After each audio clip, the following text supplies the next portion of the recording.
verset 5. Tu dresses une table devant mes adversaires, tu oins d'huile ma tête et ma coupe déborde. C'était très clair pour moi que le Saint-Esprit, c'est comme de l'huile. Ce matin, je disais, il est comme le vent. Je disais, il était comme l'eau vive qui est déversée, qui peut nous emporter comme un torrent, mais il est comme de l'huile aussi. Et l'huile nous donne la joie.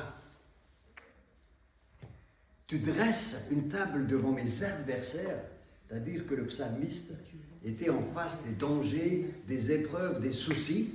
Il y a une table qui est dressée par le Seigneur, les adversaires sont autour. Et tu oins d'huile ma tête, oindre d'huile la tête, ça veut dire commencer à recevoir le Saint-Esprit. Et qu'est-ce qui se passe? Ma coupe déborde. Dis avec moi, je suis une coupe du Seigneur. Et je reçois l'huile du Seigneur. L'huile de joie. Et ça déborde. Ça déborde, ça veut dire que ça va aussi, je dirais, donner de l'huile autour de toi. Tes amis, tes ennemis, les gens qui ne t'aiment pas, tu vas distribuer aussi de l'huile à ces personnes-là. Et même les gens qui sont au loin, parce que ça va déborder, ça va couler. Vous savez, quand c'est Dieu qui donne, c'est la source et ça coule, ça coule, ça coule, et ça ne s'arrête pas. Donc, le Saint-Esprit est comme de l'huile. Dans l'Ancien Testament, quand on voit un sacrificateur ou un roi, on met de l'huile sur sa tête, et à partir de ce moment-là, il est dirigé par le Saint-Esprit. Ça s'appelle une onction, c'est-à-dire on met de l'huile. Et le Saint-Esprit, quand il vient sur ta vie, il te remplit, tu es une coupe, et c'est une huile de joie. C'est une huile de joie. Ésaïe 61, c'est une huile de joie. Et l'huile de joie, ça donne la joie. Et le fruit de l'Esprit de Dieu, Galates chapitre 5, verset 22, le deuxième fruit de l'Esprit, c'est quoi? La joie. C'est la joie. C'est le Saint-Esprit qui donne la joie. Donc vous voyez très bien, je suis face à des adversaires, la table est dressée, et il y a la joie. La joie qui est en moi. Alors, qui est dans les soucis cet après-midi? Qui a des problèmes insurmontables? Quand c'est Dieu qui te remplit ta coupe, ça déborde, tu es dans la joie. Même face à tes adversaires, à des gens qui ne t'aiment pas. Tu es dans la joie. Qui veut être rempli de l'Esprit de Dieu cet après-midi. Et l'Esprit de Dieu, vous savez, ça se propage. C'est distribué au travers nous. Nous sommes des canaux. Nous sommes des canaux de distribution du Saint-Esprit. Je deviens un canal. Je suis une coupe, mais je deviens un canal. Je suis un canal de distribution. Pourquoi je dis ça? Dans Jean chapitre 15, Jésus l'a dit, je suis le vrai cep, vous êtes les sarments, mon père est le vigneron. Tout sarment qui est attaché au cep porte beaucoup de fruits. Et les fruits, donc, c'est les fleurs qui apparaissent dans ce genre. Et les fleurs qui apparaissent reçoivent la sève qui descend, qui passe par les sarments et qui amène la vie.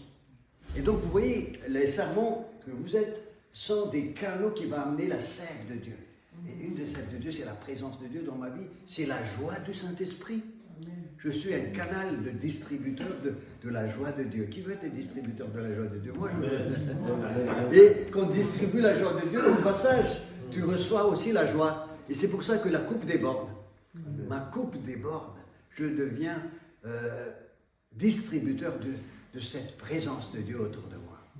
Alors, on va ouvrir notre Bible. 2 Rois chapitre 4, 1 à 6. C'est affiché derrière. Une femme d'entre les femmes des fils des prophètes cria à Élisée en disant, ton serviteur, mon mari, est mort, et tu sais que ton serviteur craignait l'Éternel. Or, le créancier est venu pour prendre mes 2 enfants et en faire ses esclaves. C'est une situation dramatique. C'est une femme qui a des problèmes, des soucis, elle est en train de devenir esclave. Et Élisée, le prophète, va lui donner une solution. Écoutez bien. Il lui dit, que puis-je faire pour toi? Dis-moi, qu'as-tu à la maison? Elle répondit, ta servante n'a rien du tout à la maison qu'une vase d'huile. Waouh, l'huile. Et il dit, va demander au dehors des vases chez tous tes voisins, des vases vides, et n'en demande pas un petit nombre. Prends vraiment autant que tu peux en prendre. Verset 4, quand tu seras rentré, tu fermeras la porte sur toi et sur tes enfants, tu verseras dans tous ces vases et tu mettras de côté ceux qui seront pleins. Alors elle le quitta, elle ferma la porte sur elle et sur ses enfants. Il lui présentait des vases et elle versait. Lorsque les vases furent pleins, elle dit à son fils, présente-moi encore un vase. Puis il répondit, il n'y a plus de vase, maman. Non, j'ai ajouté maman. Et l'huile s'arrêta. Ah, ça nous rappelle l'image du psalmiste qui était un vase en loin d'huile et ma coupe déborde. Hein, ça se déverse. Partout, ça se multiplie. Le Saint-Esprit est comme de l'huile que tu peux, je dirais, partager à toutes les personnes autour de toi, même tes ennemis. Et quand Dieu te remplit, ça va se multiplier. Mais toi, il faut que tu sois rempli de cette joie du Seigneur. Le Saint-Esprit apporte la joie, c'est numéro 2 dans les fruits de l'Esprit, Galates chapitre 5, verset 22. Et quand tu commences même à regarder vers tes adversaires, le Saint-Esprit continue à distribuer la joie. Et c'est comme ça, les amis, que le réveil arrive. Déjà dans ta famille, déjà parmi les membres de ta famille, ils ont besoin de recevoir cette joie, la présence du Saint-Esprit. Est-ce que tu veux apporter la présence du Saint-Esprit là où tu habites? La joie de Dieu. Hein? Regardez dehors, c'est un petit peu... Oh, il ne fait pas beau, il n'y a pas le soleil. Mais quand tu as la joie du Saint-Esprit, tu as toujours la joie, tu as toujours la paix et tu peux toujours distribuer autour de toi. Ça, c'est vraiment important. Donc, tu peux distribuer à tes adversaires et à toutes les personnes, tes collègues de travail, les personnes que tu rencontres dans la rue. Quand le vase déborde, alors là, ça se distribue partout, partout. Et c'est à toi de l'imiter en fait. Hein. Regardez bien, le fils là, il a pris quand même pas mal. Hein. Le prophète a dit, pas un petit nombre s'il te plaît. Est-ce que tu vas limiter le Saint-Esprit? À un certain moment, tu vas dire, non, je ne peux plus. Non, mais ce n'est pas toi qui donne, c'est le Saint-Esprit qui donne. Toi, tu es juste un canal. Ce n'est pas comme dans notre façon de faire les choses. Vous savez, dans notre façon de faire les choses, quand on veut donner, qu'est-ce qu'on fait? On va faire un stock d'abord. On fait un stock et puis on accumule, et quand ça arrive là, là, on peut vraiment distribuer pour 1000 personnes. On y va. Et quand il n'y a plus rien dans le stock, écoutez, on ne peut plus, c'est terminé. Avec le Saint-Esprit, ça ne marche pas comme ça. Hein. Dans la logique de Dieu, dans la multiplication de Dieu, c'est quand tu commences à distribuer que ça continue à être déversé. Donne-moi un exemple, André. Regarde la multiplication des pains. Est-ce qu'ils avaient un stock, les disciples? Bon, ils n'avaient pas de stock. Même il y avait un autre qui disait que même pour 200 deniers, on ne pourra pas nourrir ces 5000 personnes. C'est pas possible. Et un autre qui disait, renvoie-les, Jésus, renvoie-les. Si tu les renvoies, on est tranquille. Parce que comme ça, ils vont se débrouiller et nous, on ne va pas s'occuper de leur manger, nourriture, tout ça. Et Jésus a dit, vous allez leur donner vous-même à manger. Pourquoi? Parce que Jésus avait la source de Jésus, c'est le ciel. Il faut que tu sois branché au ciel. Tu deviens un servant. Tu deviens un distributeur de la joie de Dieu. Et ta coupe va déborder. Et ta coupe déborde. Et plus tu donnes, ça ne s'arrête pas. Le jour où tu ne donneras plus, ça va s'arrêter. Encore un vase, maman? Non, il n'y en a plus. Ça s'arrête. Dans le royaume de Dieu, c'est le monde à l'envers. Nous avons l'habitude de marcher. En fait, c'est nous qui sommes à l'envers. Hein. Dieu, il est à l'endroit. Et quand tu viens au Seigneur, il te remet au bon endroit. Il a dit, non, c'est plus comme ça que ça marche, mon ami. Et beaucoup de chrétiens marchent à l'envers. Hein. Moi, je vous dis ça parce que j'en ai vu plein. Quand on a fait des choses, quand on fait l'évangélisation, tout ça, on limite le Seigneur. Le Seigneur est illimitable. Il faut marcher par la foi et comprendre que le Seigneur est la source. Amen. La source. Dans le psaume 133, qu'il est doux et agréable pour des frères de demeurer unis ensemble. Psaume 133. Hein. Vous êtes nombreux là, hein, frères et sœurs. Qu'est-ce qu'il est doux d'être dans la présence de Dieu. C'est ça ce que ça veut dire. Il est doux et agréable pour les frères de demeurer unis ensemble.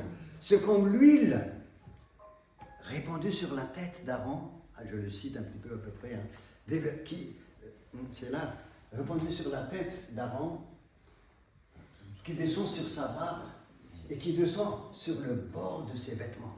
Vous voyez, l'huile, là ça préfigure l'huile du Saint-Esprit qui descend sur l'ensemble des frères et sœurs. L'ensemble des frères et sœurs, c'est nous. Hein.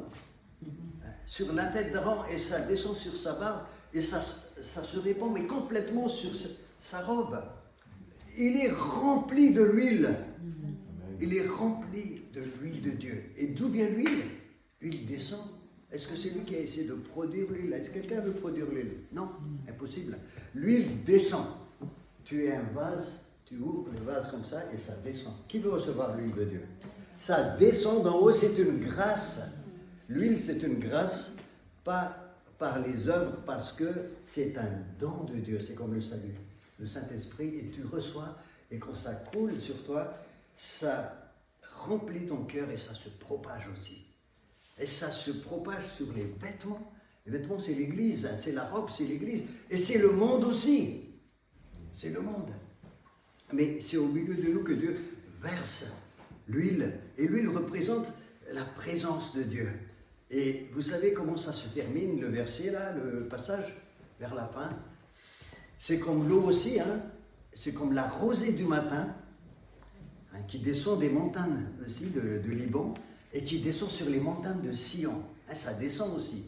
Hein, le terme descend revient au moins 3 fois dans ce chapitre. Hein. Ça descend. C'est pour nous dire, les amis, ne cherchez pas à avoir l'huile, ça descend, reçois-le. Reçois-le. Il y a des gens qui cherchent. Non, c'est Dieu qui donne. Reçois-le. Et dans Actes chapitre 2, verset 33, Jésus est allé dans le ciel, monté au ciel, dit le verset, et il a reçu de Dieu le Saint-Esprit, hein, tu l'affiches, hein, et qu'il répand sur la terre. Là, le verbe répandre, c'est comme il verse comme ça. C'est comme de l'eau qu'il verse sur nous, et nous on reçoit. Ah, j'aime bien, vous voyez l'image là? Je reçois le Saint-Esprit, déversé sur moi, alléluia. Et quand il est déversé, il te répare. Amen. Si tu as des choses abîmées dans ta vie, il te répare. Il t'enlève la tristesse. Amen. Il te donne la joie. Ma coupe déborde. Il t'enlève la peur, la crainte. Il te répare là où tu es blessé, parce que le Saint-Esprit, vous savez, le bon samaritain. Vous connaissez l'histoire du bon samaritain? Alors, il a rencontré quelqu'un qui est tombé sur la route là, et qui est blessé. Et comment il a fait pour le guérir? Il a mis de l'huile. L'huile guérit. Le Saint-Esprit qui coule, qui descend, va te guérir. Il y a des gens qui ont le cœur blessé ici. Il y a des gens qui ont beaucoup souffert ici. Je ne connais pas le Seigneur, c'est, mais il veut te guérir pour que tu puisses distribuer aussi cette huile. Il veut te guérir ton cœur. Il veut te donner la joie au lieu de la tristesse. La louange au lieu d'un esprit abattu. Il veut te relever pour que tu puisses distribuer aussi le Saint-Esprit autour de toi. Amen. Merci. Donc le Saint-Esprit, c'est comme de l'huile qui descend. Ça, c'est la grâce de Dieu. Et dans Jean chapitre 7, que celui qui a soif, qu'il vienne à moi et qu'il boive. Là, le Saint-Esprit, c'est comme de l'eau, qu'il boive. Celui qui croit en moi, des fleuves d'eau vive jailliront en son sein. Et verset 39, regardez le verset 39. Jean, il fait un commentaire, il dit, là, Jésus parle du Saint-Esprit, mais à ce moment-là, le Saint-Esprit n'a pas encore été donné, parce que Jésus n'est pas encore monté au ciel. Donc, en fait, le Saint-Esprit va être donné quand Jésus va monter au ciel. Quand Jésus était sur la terre, il va faire des œuvres, il va guérir, il va restaurer, il va même ressusciter les morts. Mais il ne pouvait pas faire ça qu'à Jérusalem seulement et en Israël. Mais une fois qu'il est monté au ciel, le Saint-Esprit a été versé, et c'est versé sur toute l'humanité qui accepte Jésus, Et à ce moment-là, n'importe où, Dieu peut agir au travers du Saint-Esprit, au travers de toi. Amen. Parce que le Saint-Esprit peut être dans n'importe quelle personne qui accepte Jésus. Est-ce que tu acceptes Jésus ici ce soir? Moi, j'accepte Jésus, les amis. Je suis un vase. Et je veux être aussi un vase qui déborde et qui donne le Saint-Esprit à toutes les personnes. Donc, le Saint-Esprit veut être partout. Mais c'est à toi de l'amener là où tu es. Vous savez, une fois à Madagascar, quand le réveil arrive, le Saint-Esprit va être déversé comme de l'huile qui guérit, qui restaure et qui se propage. Une fois à Madagascar, j'ai raconté ça ce matin, mais je vais raconter une autre histoire parce que vous allez dire, on a déjà entendu ça en vrai. C'est bien de dire ça tout le temps. Il dit, mais tu as déjà raconté ça? J'ai dit, oui, mais tout le monde n'a pas entendu. Je vais raconter une autre histoire. Un jour, donc, c'était dans un supermarché. Et j'attendais Sylvia. Sylvia était en train de faire les courses. Hein. Et moi, j'attendais dans le hall d'entrée. C'était un grand supermarché. Et j'ai dit, Seigneur, mais ça date quand même. Là. Et je dis, je ne vais pas chômer là. Je commençais à tourner les pouces. Et puis le Saint-Esprit me parle tout doucement. Vous savez, le Saint-Esprit me parle dans mon cœur. Il me dit, André, mais tu peux parler de moi à ces personnes qui sont là. J'ai dit, waouh, d'accord, j'ai dit. Et là, en face de moi, il y avait une personne qui tenait, vous savez, il y a des stands dans les grandes surfaces, il y a des commerçants en fait, et c'est une personne qui vendait, je crois, des bijoux. Et puis j'ai dit, mais oui, d'accord, je vais parler, et je sentais la joie du Seigneur venir en moi. Et j'ai dit, mais qu'est-ce que je vais lui raconter? Et puis j'arrive comme ça, et puis laisse-toi conduire. Et quand j'arrive devant la personne, je lui dis, bonjour, vous allez bien? Ça va, merci. Et j'ai dit, quoi de neuf, quelles sont les nouvelles? Et puis la personne me dit, non, je n'ai pas de nouvelles. Et puis je lui ai dit, moi j'ai une très bonne nouvelle pour vous. Et tout d'un coup, j'étais inspiré, mais incroyable. J'ai une très bonne nouvelle pour vous, j'ai dit, et je vais vous chanter la nouvelle. Et donc j'ai commencé à chanter le chant. Et je continue. Là, tout d'un coup, la personne commençait à pleurer. Alors que moi, vous l'avez, je chante comme une casserole. Hein. Franchement, je ne sais pas ce qui s'est passé. La personne commençait à pleurer. Et ça ne s'arrêtait plus. Une très bonne nouvelle pour vous, Jésus-Christ est mort pour vous. Et c'était ça la parole en fait. En gros, rapidement. Donc je chantais le chant et la personne commençait à pleurer. Et là, j'ai dit, mais vous savez, le Saint-Esprit est en train de toucher votre cœur. Je vais vous expliquer pourquoi. Là, je lui explique l'évangile. J'ai dit, Dieu a envoyé son Fils qui est mort pour vous à la croix. Il vous aime, il veut vous sauver. Et là, la personne accepte Jésus. Incroyable. Et je lui dis, demain, nous avons une réunion. Si vous voulez bien venir, je vous invite. Elle a dit, ok. Donc, elle note l'adresse. Le soir, le lendemain, elle est... En fait, je ne l'ai pas vue tout de suite, mais on était dans cette réunion. Il y avait beaucoup de jeunes. C'était à côté de la faculté. Donc, les jeunes étaient là, c'était super. Et on n'a pas pensé à cette personne avec Sylvia. Et vers la fin, on était en train de rentrer. Elle était derrière, elle court après nous. Elle a dit, écoutez, c'était super la réunion. Voilà, j'ai été touché, voilà, vraiment, merci, etc.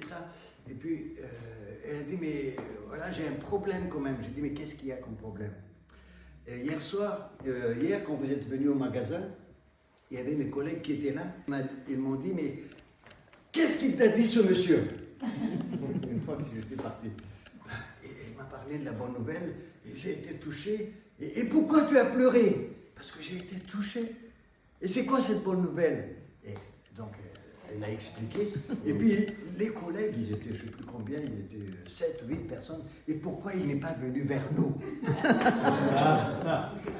J'ai dit, demain, je reviens. Le lendemain, je suis revenu, j'ai amené plusieurs Bibles, parce que j'ai amené plutôt un évangile. J'ai parlé à toutes les personnes qui étaient là.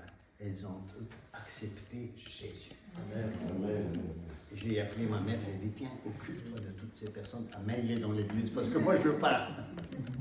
Vous savez, c'est comme de l'huile qui coule. C'est ça le Saint-Esprit. Une huile qui guérit les cœurs.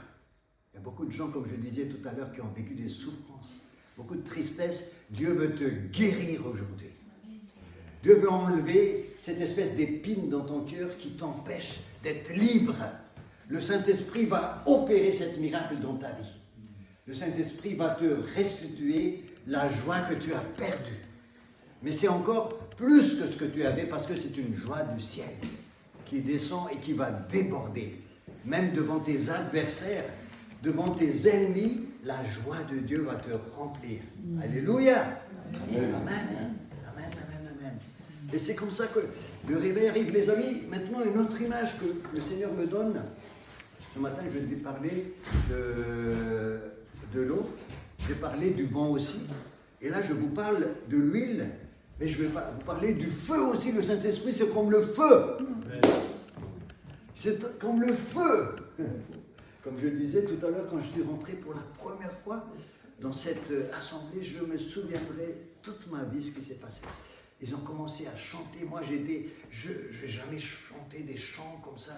Et tout d'un coup, ma soeur était là, elle chantait. J'ai dit, mais qu'est-ce qu'elle lui prie? Ma soeur là, elle commençait à chanter. Elle était déjà touchée. Et au moment où elle chantait, je ressentais comme une joie et comme un feu dans mon cœur. Jusqu'à aujourd'hui, je ne sais pas comment vous expliquer. C'est comme un feu qui brûlait. Les disciples d'Emmaüs, vous connaissez les disciples d'Emmaüs? C'est dans Luc chapitre 24. Les disciples d'Emmaüs, ils étaient avec Jésus sur le chemin, mais ils n'arrivaient pas à voir que c'était Jésus. Ils étaient comme aveuglés. Des fois, on marche avec Jésus, on côtoie des gens qui connaissent Jésus, et nous, on n'arrivait pas vraiment à recevoir. Mais en même temps, on sait qu'il y a quelque chose là. C'est vrai, hein? Vous savez qu'il y a quelque chose là. Le Seigneur est là. On sait qu'il y a quelque chose et on veut l'avoir. On n'arrive pas. Et le soir arrive, les disciples disent, le jour se décline, reste avec nous. Et Jésus est resté, c'était Jésus en fait. Et Jésus est resté avec eux, hein, c'est au Luc 24. Et vers la fin, Jésus distribue le pain comme on a vu tout à l'heure. Et au moment où je vous ai dit, prends le pain, leurs yeux s'ouvrirent, ils ont reconnu Jésus. Et après, ils se sont dit, mais tu te rends compte quand il parlait tout à l'heure, il y avait comme un feu qui brûlait dans nos cœurs. Amen. Le Saint-Esprit, comme le feu, c'est le Saint-Esprit qui te parle. Comme un feu là, qui te brûle à l'intérieur de toi. Et le Seigneur, c'est comme un feu, mais quand il vient, il veut amener le réveil, c'est comme un feu qui se propage. Dans Matthieu chapitre 4, versets 14 et 17, et donc il y a cette prophétie d'Ésaïe, afin que s'accomplisse ce qui avait été annoncé par Ésaïe le prophète, le peuple de Zabulon et de Nephtali, de la contrée voisine de la mer, du pays au-delà du Jourdain et de la Galilée, des gentils, ce peuple assis dans les ténèbres a vu une grande lumière, et sur ceux qui étaient assis dans la région et l'ombre de la mort, la lumière s'est levée. Dès ce moment, Jésus commence à prêcher, à dire « Repentez-vous, car le royaume des cieux est proche. » Jésus est comme une lumière qui vient. Et quand cette lumière vient, ça peut embraser tout un pays, toute une famille, toute une ville. Moi, ma famille s'est tournée vers Jésus alors qu'on était dans la sorcellerie, on était dans tout un tas de choses. Et les frères et sœurs de mon père, ils étaient 9, se sont tous tournés vers Jésus. Amen. Et dans notre famille, toutes mes sœurs sont maintenant au Seigneur. Amen. Et dans ma famille, il y avait beaucoup de jeunes, il y a une centaine de jeunes, les cousins, tout ça, je dirais 2/3 ont été touchés par le Seigneur. C'est comme un feu qui se propage comme une traînée de poudre. Qui veut que Jésus amène ce feu-là dans ta famille, une traînée de poudre. Parmi tes collègues, là où tu es, Jésus c'est comme une lumière. Jésus l'a dit, je suis la lumière du monde, Jean chapitre 8, verset 12. Je suis la lumière du monde, celui qui me suit ne marche pas dans les ténèbres, mais il aura la lumière de la vie. Même si tu es tout seul à suivre Jésus, tu auras la lumière. Là, c'est une seule personne. Celui qui me suit, c'est une personne me suit, il ne marche pas dans les ténèbres, il aura la lumière de la vie. Mais quand il arrive aussi, il peut amener, pour toutes les personnes qui sont assises dans l'ombre de la mort, il y en a plein qui sont assis dans l'ombre de la mort en France, les amis. Hein? Il y en a plein. Nous allons sortir à Noël pour amener l'évangile dehors. Nous allons aller dans les rues de Versailles, dans les rues de Boulogne, on va amener cet évangile. Tu verras qu'il y aura tellement de personnes qui ont besoin d'entendre, c'est de voir cette lumière de Jésus. Jean qui a prêché tout à l'heure, là, qui a chanté tout à l'heure, lui, c'était à Noël qu'il est venu vers nous. Hein. Il était dans la drogue à l'époque, il était dans pas mal de choses, mais en même temps, c'était un garçon correct, comme ça, d'apparence. Mais en fait, il était empêtré. Ouais, il était empêtré dans tout un tas de choses. Et le Seigneur l'a touché, on a amené le feu de Dieu à l'extérieur, la lumière de Dieu. Qui peut être un distributeur de lumière du Seigneur? Amen. Projecteur du Seigneur. L'huile guérit, restaure, mais le feu de Dieu amène aussi la passion pour Jésus. La lumière. Je ne marche plus dans les ténèbres, même si j'étais assis. Vous savez, être assis dans les ténèbres, c'est être dans l'obscurité. Être dans l'obscurité, quand tu es dans l'obscurité, tu ne vois plus rien. Tu ne vois plus rien. Dans l'obscurité, tu marches, tu trébuches, tu te cognes, tu te fais du mal à toi-même. Et quand Jésus arrive, il te donne la lumière de la vie. Amen. Et la lumière de la vie t'éclaire. La vie est la lumière des hommes, c'est écrit dans Jean chapitre 1er, verset 3 ou 4. Hein, tu regardes. Mais ce qui est merveilleux, et là je vais faire un appel maintenant. Ésaïe 60. Lève-toi, brille. Lève-toi, brille. Et ta lumière arrive. En fait, tu as une lumière que le Seigneur prépare. Mais il faut que tu te lèves. Lève-toi et brille. Et la lumière, le Saint-Esprit va venir sur toi. Et la gloire de l'Éternel se lève sur toi. Vous savez, la gloire de Dieu, c'est plus qu'une lumière. La gloire de Dieu, c'est la majesté de Dieu, c'est la toute-puissance de Dieu, c'est l'amour de Dieu, c'est la grâce de Dieu. La gloire de Dieu comporte tout ça. Mais quand, dans Ésaïe 60, lève-toi, brille, c'est-à-dire c'est à toi de te lever. Tu te lèves, la lumière se lève aussi sur toi.